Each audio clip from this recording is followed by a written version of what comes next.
Thank you, Stephen. It's really so fun to be up here. I think this is maybe we started back in 12 or 13 coming up here. Yeah. And then throughout a number of years, getting Dave to get us on the schedule has been tough. We've had to send him a lot of money and say, Dave, man, can we get back on there?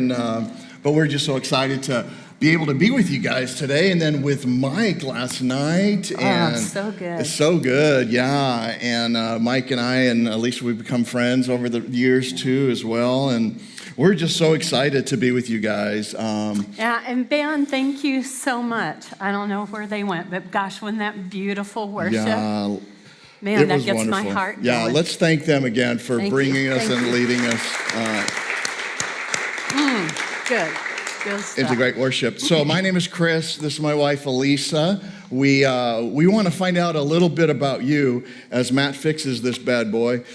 So let's do this. As he mentioned, we're at Biola University. Are there any Biola alum here? Yay! Oh, yeah, way to go. You. And then how about Azusa alum? No, okay, never mind. Okay, that was the That's president. okay. We won't hold it against you. That was the president right there. And then let's try a couple of things. Let's see if we can find out. Let's see, how many, raise your hand or woohoo, however you want, if you're married right now. Yeah. Let's see if you're single. A couple of you? Or not married. And then let's see if you are, let's see, how many of you all, well, you have one. Go ahead. Okay, how many of you are from out of state? Out of California. Out of state. Okay, let's see. What from where? Austin, Texas. Austin, Texas. Woo-hoo! No, any other Fellow Texans? Texan here. Okay, how about another state? Ooh, Colorado. Oh, No, fellow of course. Coloradan. Yeah, that's the Rombergers right there. Yeah, that makes sense. Littleton. No, I forget those. It's not Littleton. It's near Littleton. Yeah. Somebody was over here. So, yeah. New Seriously, York? did you come all this way? Wow. Just for this? Wow. 9 for the family. Yeah, anybody else Awesome. beat New York? Anybody from out of the country? Any international? How many, this is your first time let's try this to Mount Hermon. First time to Mount Hermon. Wow, that's awesome. Glad to have you here. How many of this is your first time to a marriage retreat conference thing, even if you've been to Mount Hermon, first one? Oh, good. We can set the bar low then for you, man. You guys will think that's awesome. And then let's see, how many of you all, you have one? Okay, if you got married, how many of you had a church wedding? Raise your hand. Raise your hand. Ooh, a lot of you. Oh. Okay, how many of you got married outside? Outside the, Have you? outside. Okay, how many of you met online? Let's see if you Raise your hand. Yeah, look at that. Quite a few of you. All right. How many of you got married at a courthouse? There's always somebody. Couple, Okay. yeah. Be honest. Raise your hand if you got married in Las Vegas. There's somebody. There's always somebody. But That's is that awesome. where you live, or you just went? You guys don't want to talk about it, I can tell. Feel like going down. That's like fine. this. Yeah, he was like, yeah. Let's go ahead. Okay, raise your hand if you've ever texted your spouse while you're in the same house but different rooms. Oh, Yes. that's our first point. Don't do that. Because guess who does that? But it's only an emergency. He's like, Can you bring me toilet paper? Right? Yeah. yeah. No, that's messed up. Yeah, That is this. yeah. I should. Sorry, regret we're that. out. Do your best. Yeah, no, that's not good. Yeah. Okay, one last one. You have anything else? Yeah, No, go. I don't have one. Okay, raise your hand. We talked about if your spouse, if you married somebody from a different town. How many of you married somebody from like when you were dating, you were in different locations? Like different states? Yeah, different states, different cities. How many married somebody long from distance? a different state or a different city, or somebody that you met at school maybe? Yeah. How about you guys back there? Different states? Yeah, go ahead. Same thing? All right. How about somebody from a different country? You married somebody from a Yeah, you different married somebody country. from a different country. Oh, where? Peru. Peru. And America. That's kind of the same thing. Anybody else married? Yeah, in from? America. The Netherlands. Oh. And from here. Yeah. California. Anybody else? International? Anybody? Oh, somebody over here. Oh, you go. Vietnam, U.S. Vietnam. And? Denmark. Oh. That's a country somewhere, huh? Up in... somewhere in New England. Did anybody, how many of y'all married somebody from a different planet? Did any of y'all? Do not raise your hand on Some that. of y'all did, man. That's messed up. So Alisa and I, will real quickly, we dated long distance because she, we'll do the short version. I'm at a wedding in Colorado. I was going to school at Colorado State, and we knew everybody at this wedding, but two girls walked in, and nobody knew who they were. And I was immediately attracted to one of them, and I just watched the whole ceremony. And then when we got to the reception afterwards, the bride's mom had this really great idea. She seated all the single people at the same dinner table. So it was my friend Christy and me at a table with 6 single Christian guys. And he was one of them. Yeah, and the only thing that happened that night was I fell immediately in love. I knew, here was this girl across from me. 2 things about her. One, I knew she was a believer. She talked about Jesus. We didn't really talk a lot because there's a lot of people between us, but we did a little. And I knew she was from Texas. And y'all, you're not gonna believe this. It was a very formal wedding. We all had these official name tags where you sat, except she didn't have one. She crashed the wedding. She took a piece of paper out and wrote her name on a napkin, and she wrote Alisa and put it in front of her.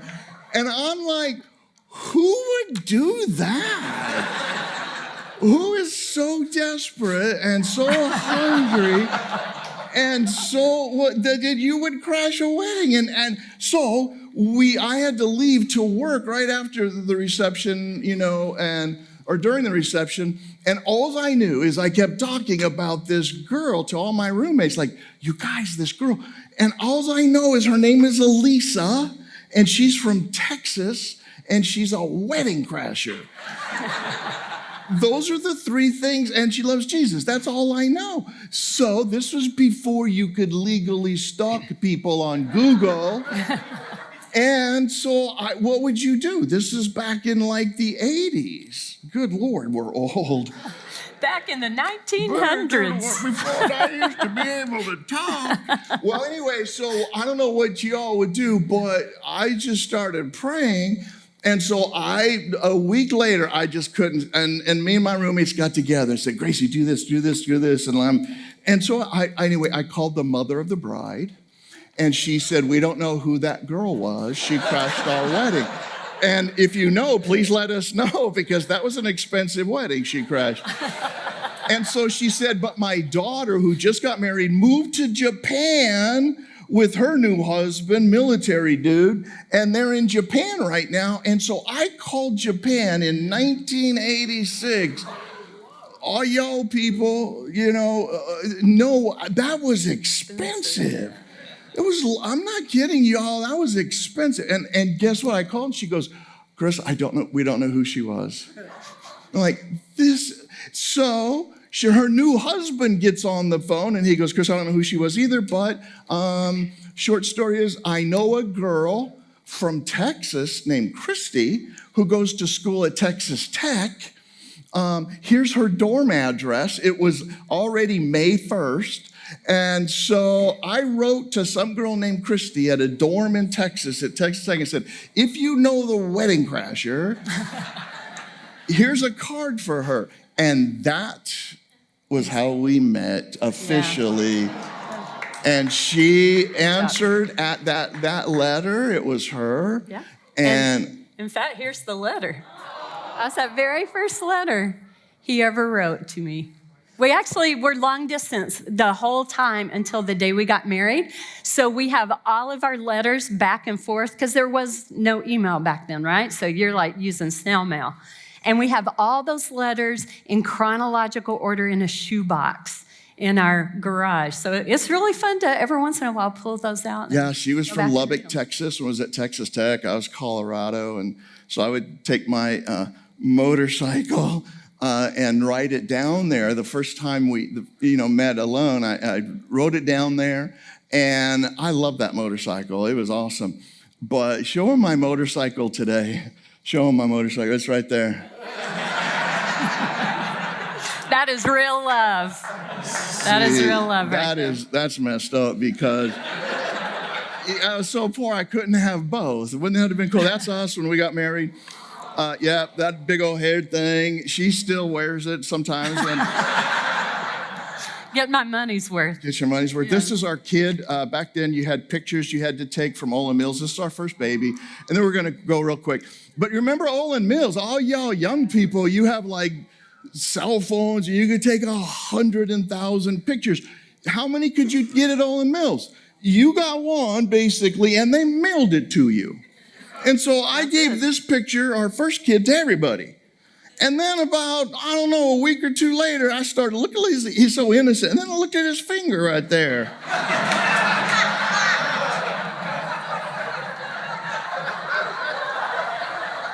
And you can't Photoshop that. That's Olin Mills, man.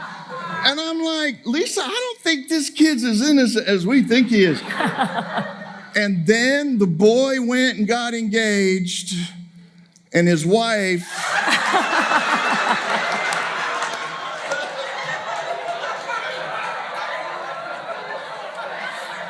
You can't plan that. No, that's Olin Mills right there, two of them. And we're like, I don't want grandchildren from them. They will bleed us dry, and we'll thank them for it or something. I don't know what'll happen. That's our family. Okay, so that's big. That's our family today. Bunch of kids, yep, all kinds of cool things. All right, we got to know you. All right, here we go. That took. Okay. Wow, okay, we're going to close in prayer. No. All right, there's 3 common threats to each of our marriages. Today we're going to do that. Mike will talk about spirituality tonight. And then over the next 2 days, we're also going to talk some about the way, and what's that up there for? That's awesome. There. Yeah. But as we get started, there's one piece of advice we want to give you.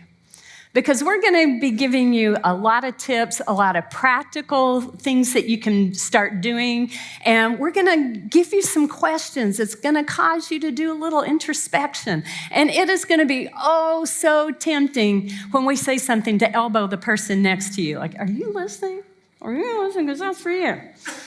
And so even though you're really going to want to do that, we're going to encourage you to just draw a circle around yourself. Yeah. And let's our prayer be, Lord, start with the person inside the circle. What is it you have for me today, Lord?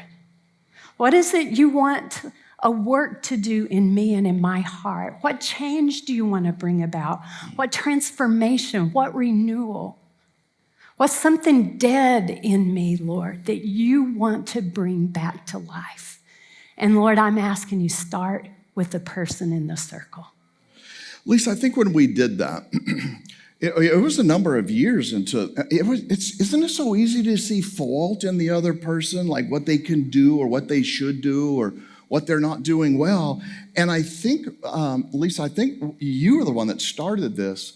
And it's a powerful visual, right? It starts right there. Yeah, and so for the rest of this week, let's do that. We're going to cover some tips on Tuesday and then some more on how to cherish and nourish. and then this thing called how we bid for each other's attention. But we want to set the stage like this. 3 threats that we each face. The reason we put this up there was because, first of all, that was our first barbecue grill. And we put it together. I put it together, which meant I put the knobs on and I hooked the gas up. But I felt proud. And then I brought the kids. They were 4 and 3. And I said, okay, boy and girl, because it was right in their play area on our back patio. And I said, get over here, because I'm the softy. And so I had to use my real kind of adult voice to kind of make them know Dad was serious. And I said, get over here, boy. And you too, girl. And they're like, okay, Daddy. I said, now, this is not a toy. This is Daddy's toy. You get me? And they're like, okay, Daddy. I said, that's right. And they're like, what is wrong with him? And I'm like, okay, now, I don't want you to touch it or play with it, so come over here real close. I'm going to light this bad boy. I'm going to show you it's not a toy. And they're like, okay, Daddy. I said, now, get real close. But before you do, I'm going to show you. Hear this? And I turned that first knob right here, and I said, now, that bad boy, that's called gas. And it, psh, you hear that? And they're like, yeah. And then I did the next one, psh. And then I did the next one. There were like 5 or 6 of them. And I did them all. And then as a professor, I repeat things. So I said, I'm going to do it again. Now listen. Okay, Dad. And now I said, now lean in real close. I'm going to light this bad boy. And I want us all 3 to be watching. And you're going to see a little flame pop up here. And this is not for you. You understand? Remember, this was the 90s, all right? We didn't know fire. And so I said, now lean in, man, like that. And they're like, okay, well, all 3 of us are like this. And I lifted that hood for the first time, and I pushed this red button, y'all. It was not a little flame. It just went,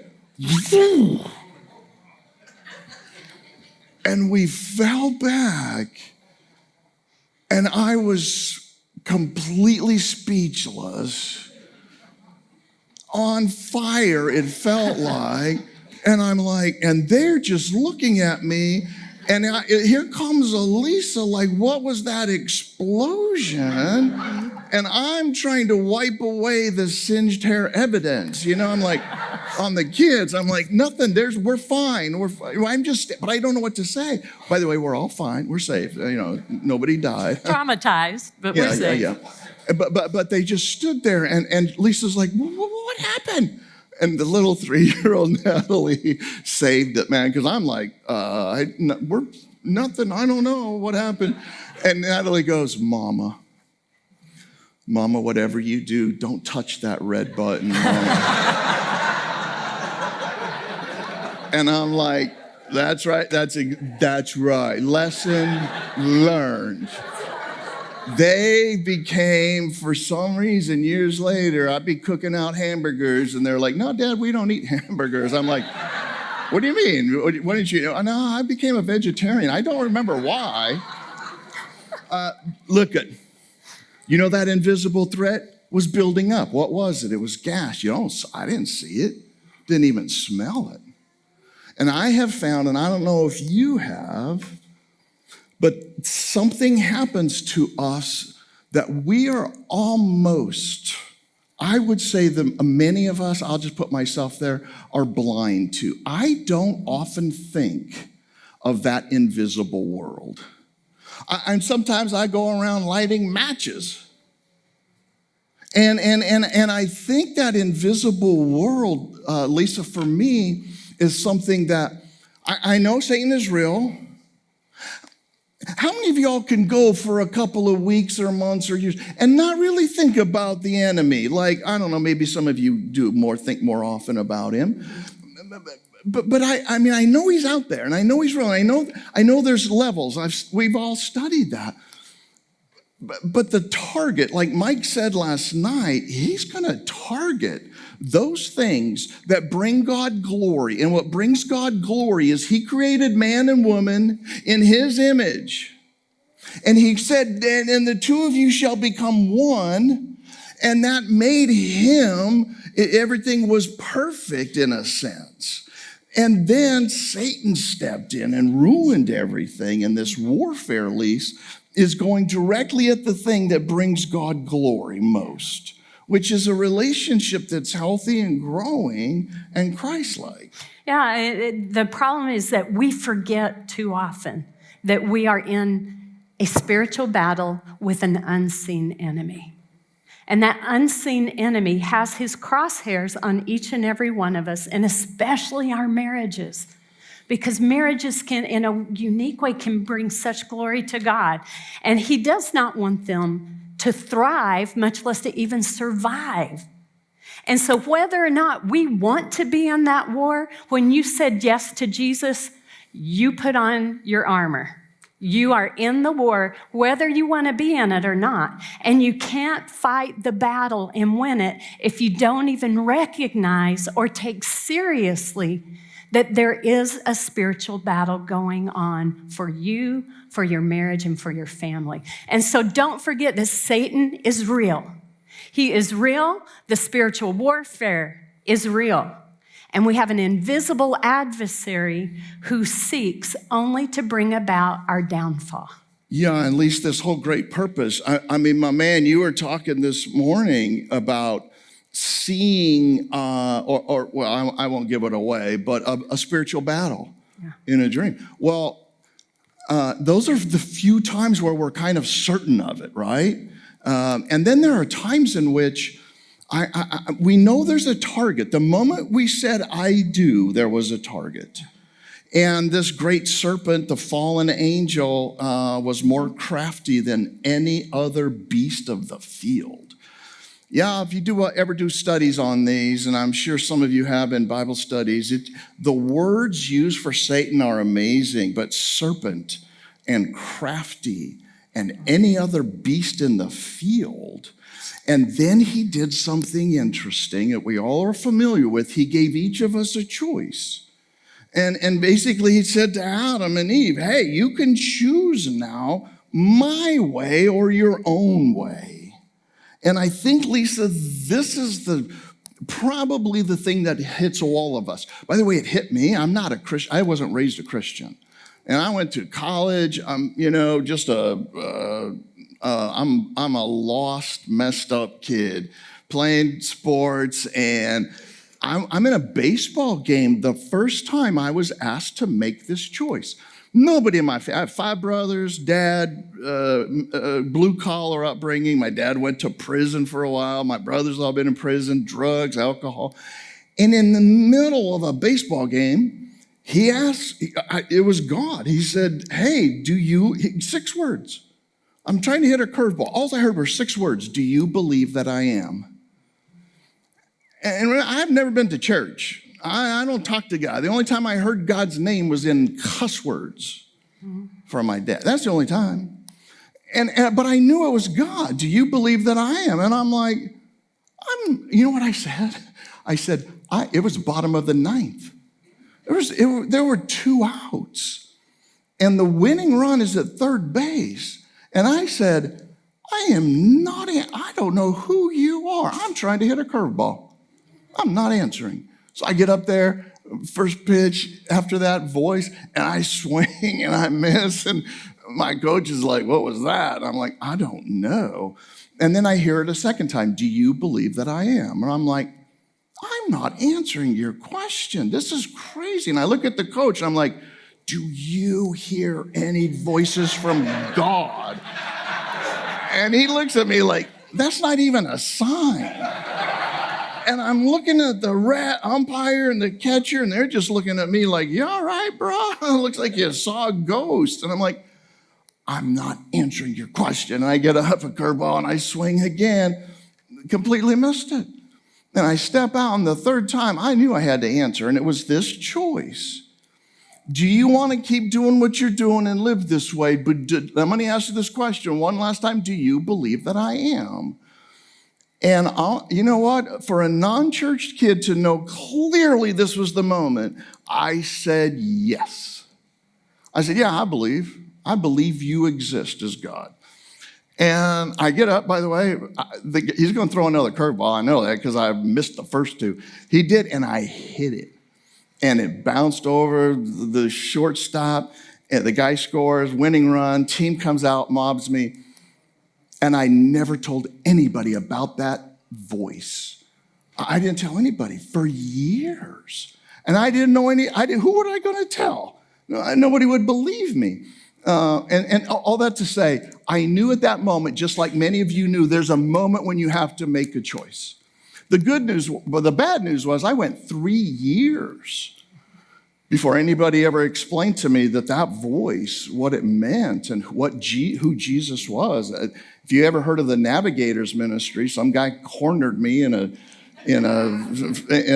place that, and in a registration line at University of Northern Colorado, where I thought I was just going to go play baseball, but it turns out that's where I met Jesus. He shared the gospel, told me what it meant, and that voice and everything else. I remember going, man, that makes sense. You and I all face this choice, huh, Lisa? And so there's this threat. Satan entered the story. And I think, Lisa, this was the way in which immediately you can trust your way. It happened in marriage. The moment I said I vow to you to uphold, to walk in good times, right, in sickness and health, that was the same moment. Am I committing to you? All right. And we have those moments throughout every day since then. We have choice points. You've had choice points this morning. How am I going to respond? What am I going to do about that? And those choice points will happen throughout the day, every day. But Satan entered the story of that very first couple. And then he did something. He convinced them that their way was better. And when that happened, something immediately changed. They began to move away from the oneness, the intimacy, the connectedness as a couple that they had enjoyed up to that point. And at that point, the relationship was broken. It was broken between them, and it was broken between them and God. And for the very first time ever in all of history, for the first time, people experienced this. What do you think they experienced? First time. Here's Adam and Eve, right? They walk with Jesus. They talk with God. And now all of a sudden, they chose to be. Well, give me some things they, for the first time, felt. They felt loneliness. Lonely? That's weird. Somebody said over here, shame. Shame. That's exactly right. Give me something else they felt. They felt fear probably for the first time. Exposed, naked, and so they covered up. By the way, one of the things that happens that I'm going to take you a little bit aside in psychology. I'll do it real fast, Lisa, I promise. But if you have a little baby, they're probably not going to experience all the emotions that we adults experience, because that sin nature, now this is a little controversial, but we don't really see it show up in babies until around 18 months. It's the first, and here's what I mean. We understand from the very first times that we fell that we're going to experience things like shame, embarrassment, guilt, envy, pride, jealousy. All of those things are the result of the fall. Now, what we don't find those, by the way, in kids usually up to the 18 months. You ever seen a kid at 18 months feel guilty? No. Embarrassment? No, they run around naked in front of anybody. Mm-hmm. Pride, envy, shame, none of that.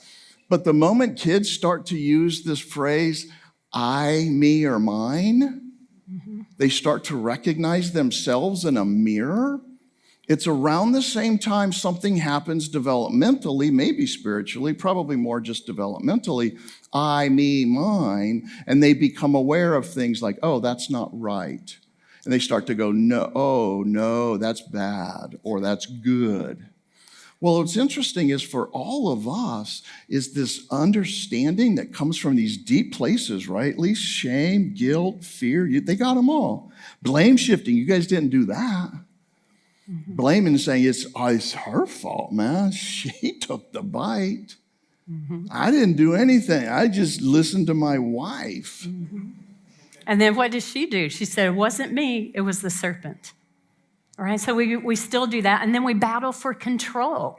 We compete with each other for whose way are we going to do it? Are we going to do it your way, my way? Because your way is wrong, my way is right. So we need to do it my way. And there's this constant battle for that. And the weird thing is that began in the garden with that first couple, and it's exactly like that still today in our marriages. Yeah. And so then we also see that with that invisible threat that Satan continues. He continues to sabotage our oneness in our relationship, and he does this by continuing to encourage independence from God. Yeah. He wants you to do it your way. He wants you to not even consult with the Lord. Don't even consider his opinion. Don't pray about it, for heaven's sake. We don't have time. Let's just go and do it. And the reason that Satan does this is because he knows it's going to have devastatingly far-reaching consequences. And that includes it's going to distort a vision of, does God even exist?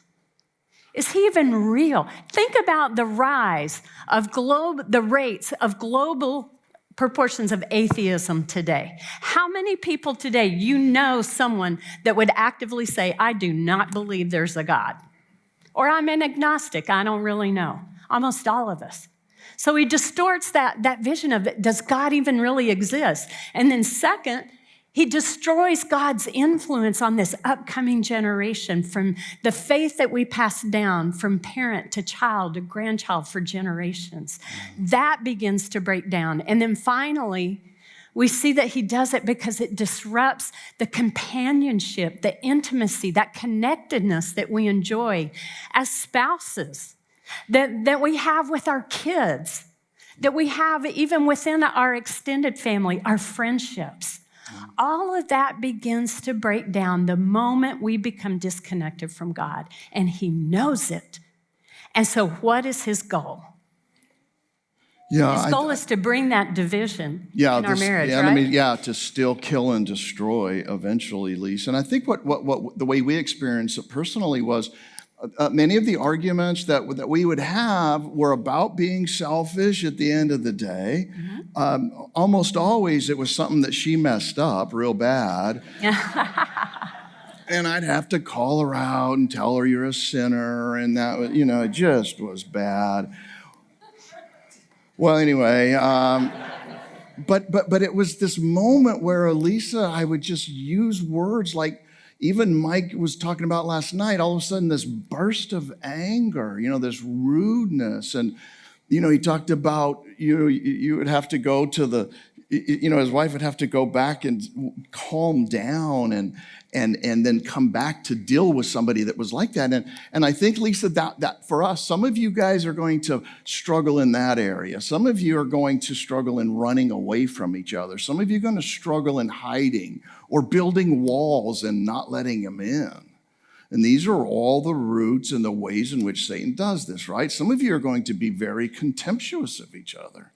Probably the worst one you can be, right? It's that idea of not only are you wrong, but I don't even like you.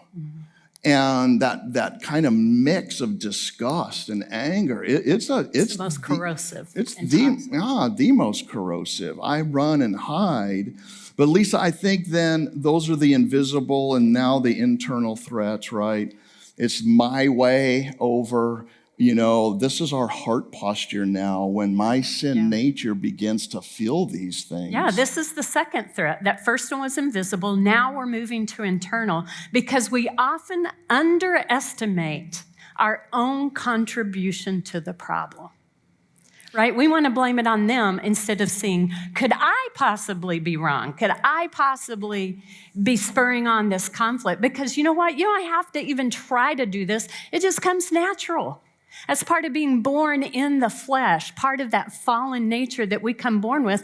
And look what Isaiah says. He says, everybody does it. Nobody goes through this life unscathed or unmarked by sin because it's natural. All of us, like sheep, have gone astray. We've all turned to our own way, and for all have sinned and fall short of the glory of God.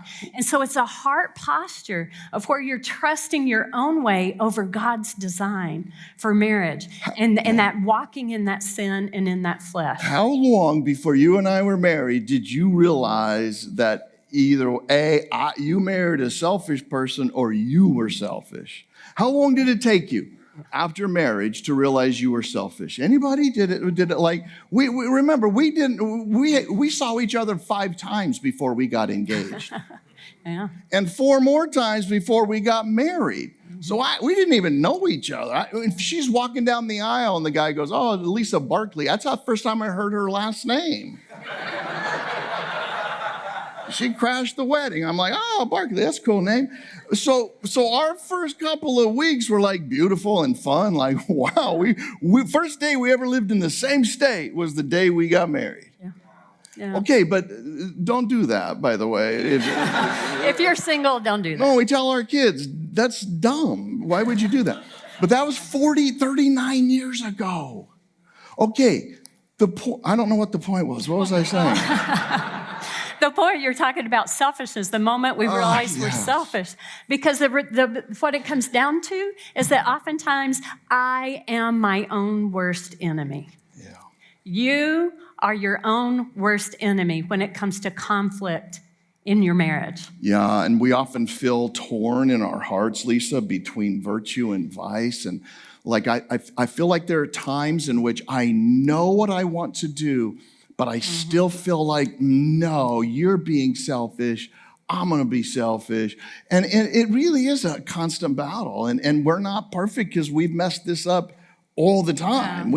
And that battle, it's almost like you have the angel on one side and the devil on the other side, isn't it?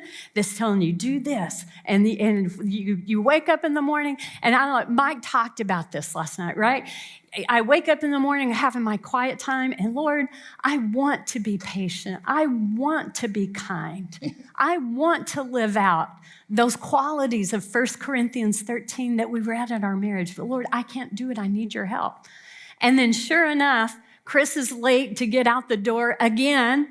I'm thinking in my mind, again, how many times do we have to talk about this? And now I'm getting snippy. I'm getting a little bitter about it, a little resentful. And then I'm like, oh, you say something, a little snarky comment, and at the moment that you say it, it feels so good, doesn't it? Because you know it's going to push their button. You know what pushes his button, don't you? Right? You know what pushes his button. We all know, and it feels so good at that moment. And then right after you say it is that moment of regret, like, ooh, I knew I shouldn't have said it. We've been married 39 years, y'all. She just does. We know the buttons. No, I know, but you never do. You never push him. You say you're not. She's awesome.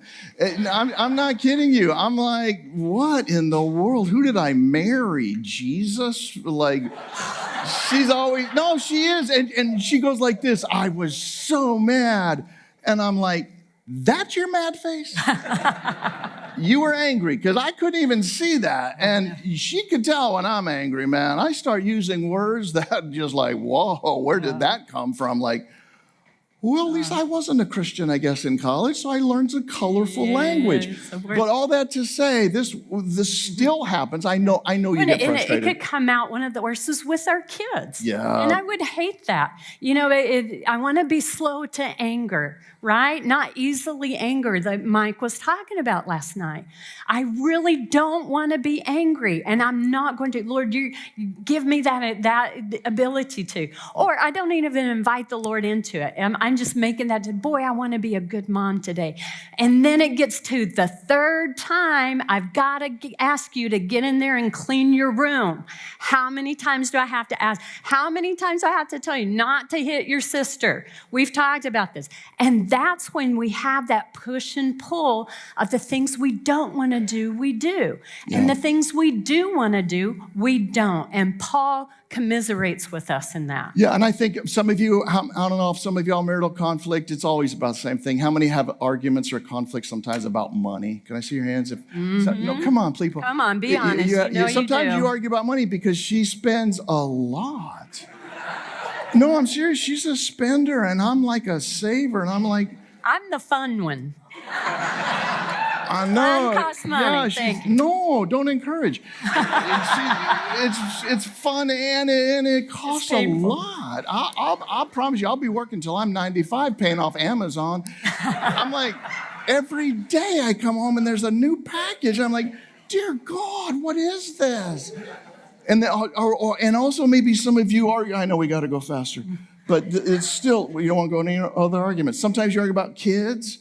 And sometimes you argue about, what else do you guys argue about? Money, kids, who? In-laws. Absolutely. Yeah, you have good ones, eh? And yeah. Uh-huh. But Sex is another one. Oh, Kids. Let's talk about that Kids. one. Chores. Who's doing what chores around the house? Who's not doing I think this is both. Y'all find what bothers you. You have one? You want to? No, don't raise your hand. But find that, because I think that's where this is going to happen most. Yeah. We're saying it's going to get you because our sin leads to selfishness. We think of ourselves. We have blind spots, right? Now, think about what's a blind spot. You know, those blind spots are the things that everybody else sees about us, but we don't see them about ourselves. Right? Everybody else can point them out, but we don't see them. So about almost 7 years ago, can you believe it's been that long? Almost 7 years ago, Chris was diagnosed with stage 3 colorectal cancer. And we went through a whole year of brutal treatment. I mean, it involved 30 rounds of chemo and radiation. Lost the feelings because of peripheral nerve damage from the chemo and the radiation. He lost feelings starting at his fingers, and it went all the way up to his elbows. He couldn't type. He couldn't button his shirts. It started in his toes, and it traveled over the 8 rounds of chemotherapy. Went all the way up to his knees, up his legs, up to his waist. Like, you could poke him in the leg, and he could not feel it. So imagine what this does when you're driving and you can't feel the gas pedal or the brakes. See, but you don't need to feel them. I mean, it's like, you know where they're at. You just look. Yeah. So after a while, we had a really tough conversation about maybe it's time for me to start driving. And that was tough. That's a hard one. And so to his credit, he was able to hear that and receive it. It was a battle, but he was humble about it, and he began to let me drive. And so now you'll notice if you see us driving, I drive all the time. So he's in the passenger seat, I'm driving, I'm backing out, and he's like, oh, you better watch out for that car. You know what, why don't you back out a little bit more of that angle? Okay, as we're going, you know what, that lane's open and you can go in that lane. Why don't you turn here? No, don't park there, park over here. It's not quite like that. Oh, it's exactly like that. And I'm sitting there going, oh, I've been driving for 45 years on my own, just fine, thank you. You need to do this. That sounds That's about what I want to say, right? But, because in my mind, he's bossing me. He is telling me what to do, and I don't like that.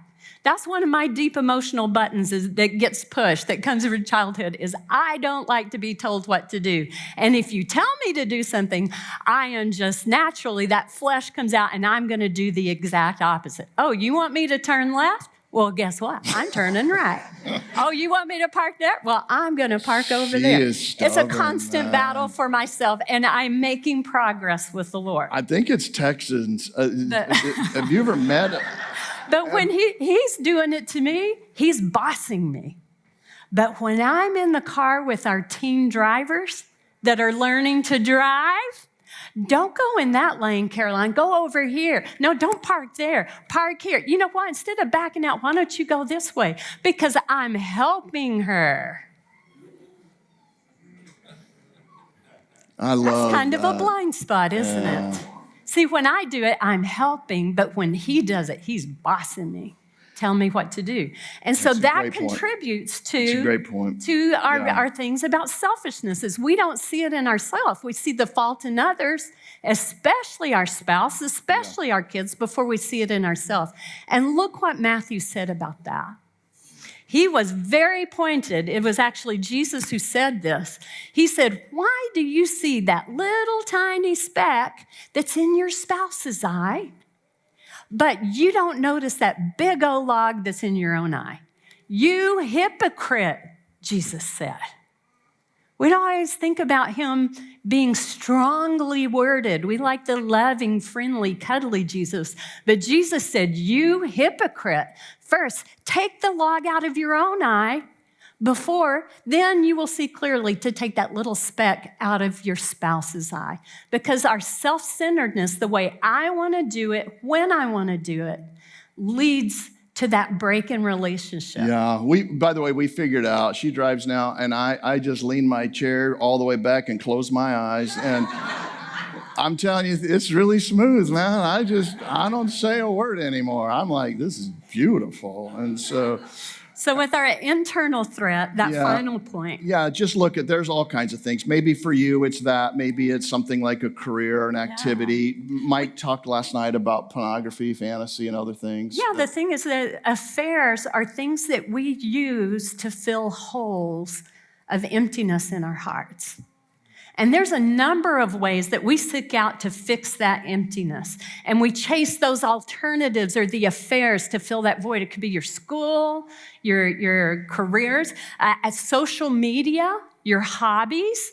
Gosh, I would rather go play pickleball than go home and do what I need to do at home to be with my spouse after I've been gone all day and they've been with the kids and there's homework to be done, but I want to go play pickleball because I love pickleball. I get points and score in pickleball that I don't really get at home. I get strokes in pickleball. You get it? The fantasy pornography you said that Mike talked about, and then especially when it comes to another person. And we're talking about physical affairs. Yeah. We're talking about even emotional affairs. And one of the most dangerous, especially for this group right here, will tell you the number one affair that we have to be careful of is the family affair. The family affair is where you put your kids in that first place in your life ahead of your spouse.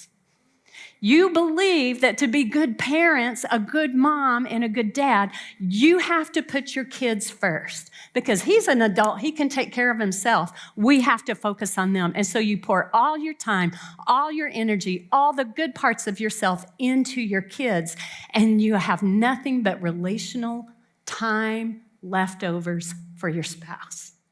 Yeah. And I'm going to tell you this. Your spouse is to be your number one most important human relationship. God is first, your spouse is second, then your kids. And I'll tell you, research bears that out too.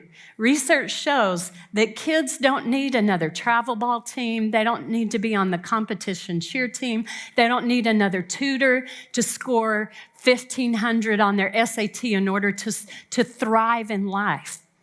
Research shows what they need is two parents who love each other and stay together and create a stable home. That is the number one factor to raising children who thrive and flourish. Amen. By the way, the practical way, what we do is we learned right away to, when I got home first, or Alisa got home, or she came home last, or I came home last, whoever it was, when I got to the door, the kids, I don't know about y'all's, but they would run like, hey, mommy, hey, daddy.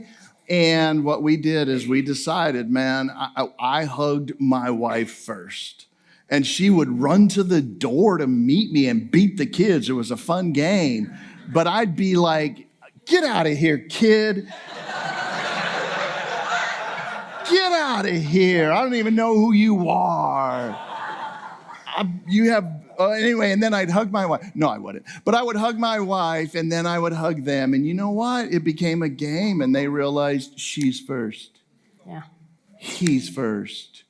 And we just did it that way. But anyway, it don't mean you don't like it. We're going to stop here. We're out of time. I know we're going to cover the last thread, and then we're going to cover the ways in which we go through. Wait, before we do that, here's your last thing. Sorry, Lisa, you tell me what to do. Just quickly, that last threat is the external threat. It's the world that comes against us, the competing philosophies that we get about what is marriage, what is a man, what is a woman. Think about those competing philosophies about the patriarchy and how that impacts us. And then the influencers of the world, from social media, the athletes, the celebrities, those all come to bear. Yeah. But sorry, Lisa, do you want me to go somewhere? Where do you want me to go? Yeah. Oh, okay. This is the thing. Come right here. Okay, we'll go right there. Yeah. So just to wrap it threats, up. right? Invisible, the internal, and then the external. And then your spouse didn't make the top 3. Okay, that's and then cool. just always keep in mind that your spouse is not the enemy. When you're in an argument, when you're in conflict, this is not the enemy. The enemy is the enemy. And when it comes to those last 2 threats, the internal and the external, they're all driven by the first threat, that spiritual warfare. So always keep that in mind. So these are you're going to have a few minutes. I think Stephen will come and tell you what you do next. Stephen, if you want to come on up, and we'll close in prayer. But if you'll whip out your camera, if you have one, and take a picture of these questions, these will be some things you can process through about what we talked about this morning. Or if you still use Olin Mills, we'll get it to you next month. Yeah. But you have this, and then you also have... if you picked up out on the table the discussion or processing questions after each morning session, we have Monday, Tuesday, Wednesday on here. And where it talks about the spiritual, understanding your spiritual temperament, because that helps in the spiritual warfare. We actually have a quiz back there that you can take to figure out what your spiritual personality is, and do that together. Perfect. Thank you so much, You're welcome. Alisa and Chris. Yep. Thank you.